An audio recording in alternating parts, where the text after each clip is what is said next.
Por causa do baixo índice de vacinação, em muitos países a situação com a Covid-19 volta a preocupar. No Brasil, com o carnaval se aproximando, cresce a preocupação também. Afinal, como devemos agir?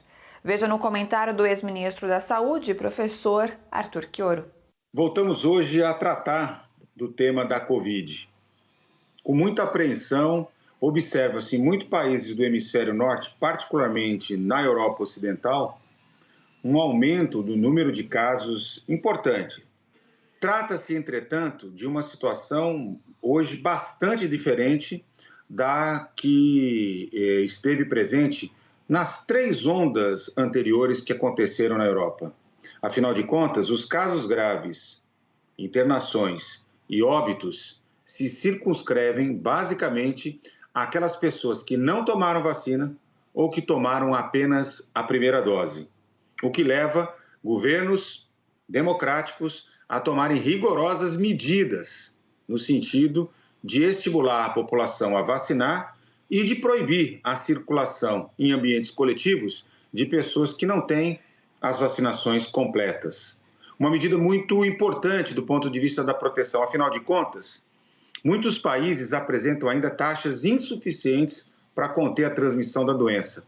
Vou dar alguns exemplos. A Índia, apenas 29% da população vacinada. Rússia, 37%. México, 49%. Estados Unidos, que saiu na frente, começando a vacinação, 57%. E mesmo a Alemanha, apenas 67% da população se encontra vacinada.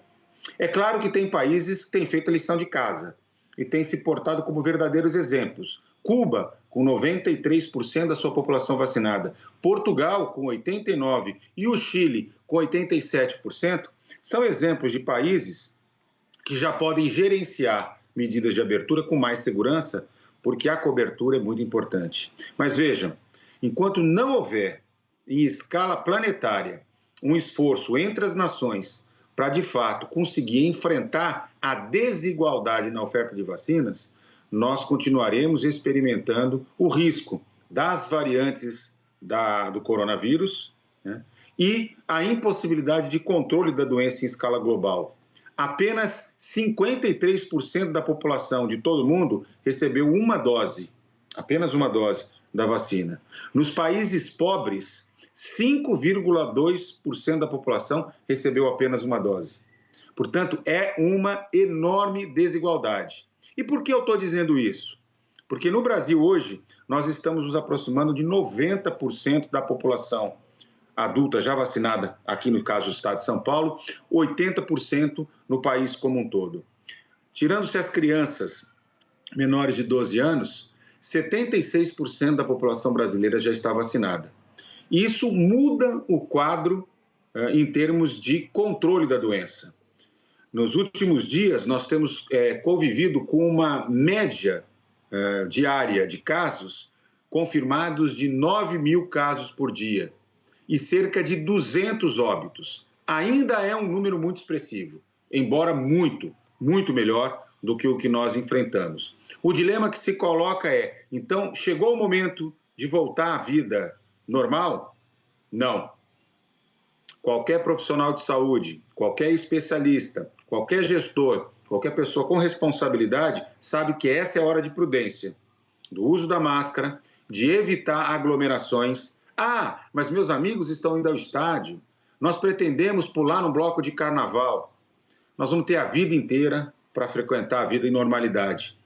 Nós vamos ter a vida inteira para viver talvez sem as máscaras. Mas nesse momento, né, a prudência exige, aliás, mais do que a prudência, o compromisso com a vida, com a solidariedade, exige a manutenção dos hábitos de proteção, o distanciamento físico, na medida do possível, e a manutenção das medidas de higiene. Quanto ao carnaval, polêmica dos últimos dias, muitos prefeitos, governadores, têm se colocado ora a favor, ora contra.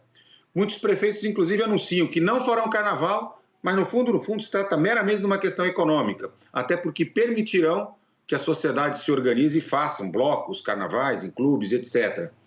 Me parece que exemplos importantes vêm de autoridades que têm mostrado mais seriedade, como é o caso da Bahia. O governo da Bahia, um lugar onde tem um carnaval pujante, todo mundo sabe disso, né? Claramente colocou que não haverá carnaval no estado da Bahia em função do controle da pandemia. Eu, particularmente, concordo. Nós ainda não temos uma situação de controle que nos permita fazer uma liberação total das nossas atividades. Vamos gerenciando, vamos fazendo a nossa parte, vamos conversando, vamos acompanhando o que está acontecendo para ter a segurança de retornar à normalidade, preservando a vida de todos. Gente, bora fortalecer a TVT? É só clicar em inscrever-se e depois clicar no sininho. Pronto! Assim que pintar notícia nova, você fica sabendo no ato.